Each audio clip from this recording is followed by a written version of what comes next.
অবশেষে Microsoft এক্সেলের new update একটি option চলে আসলো।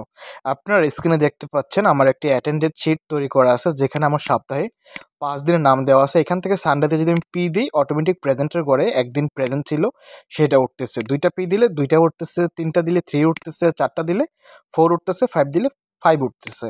তো এই সিস্টেমটা এখানে যদি আপনি একটা একটা করে পি দেন, হ্যাঁ, প্রেজেন্ট অর্থাৎ পি দিয়ে প্রেজেন্ট হয়, এইভাবে যদি একটা একটা করে দিন তাহলে তো আপনার অনেক সময় লেগে যাবে, তাই না? বাট এক্সেলে এমন একটি অপশন চলে আসছে যেটার মাধ্যমে আপনারা খুব সহজভাবে প্রেজেন্ট না দিয়েও আপনারা প্রেজেন্টটা কাউন্ট করে ফেলতে পারবেন সে কতদিন প্রেজেন্ট ছিল। আমি এগুলোকে ক্লিয়ার কন্টেন্ট করে দিলাম।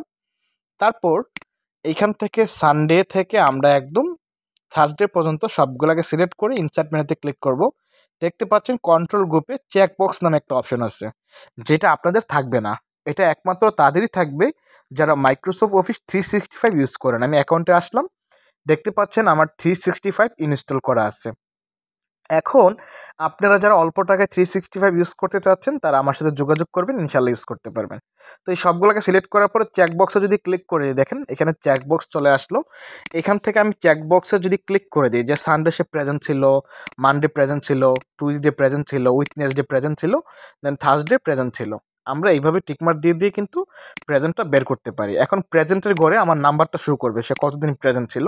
তার জন্য আমরা ছোট্ট একটু ফর্মুলা লিখবো, সমান সমান দিয়ে এখানে কাউন্ট ইফ ফর্মুলাকে কল করলাম, দেন ফার্স্ট ব্র্যাকেট দিলাম, রেঞ্জ বলতে এখান থেকে এই টিকমার্কগুলোকে সবগুলোকে সিলেক্ট করে দিলাম 5 দিনের। তারপর কমা দিলাম, কমা দেওয়ার পর ডাবল কোটেশন দিয়ে এখানে আমরা লিখে দিব ট্রু, হ্যাঁ, TRUE, দেন আবার ডাবল কোটেশন, ব্র্যাকেট ক্লোজ করে যদি আমরা ইন্টার দিই, দেখেন অটোমেটিক চলে আসছে। এখন মাউস ড্র্যাগ করে নিচের দিকে টান দিলে বাকিগুলো হয়ে গেল। এখন আপনি এখান থেকে যেখানে ইচ্ছা সেখানে ক্লিক করে প্রেজেন্টগুলো বের করতে পারবেন। তো ভিডিওটি ভালো লাগলে চ্যানেলটিকে সাবস্ক্রাইব করে দিন। ধন্যবাদ।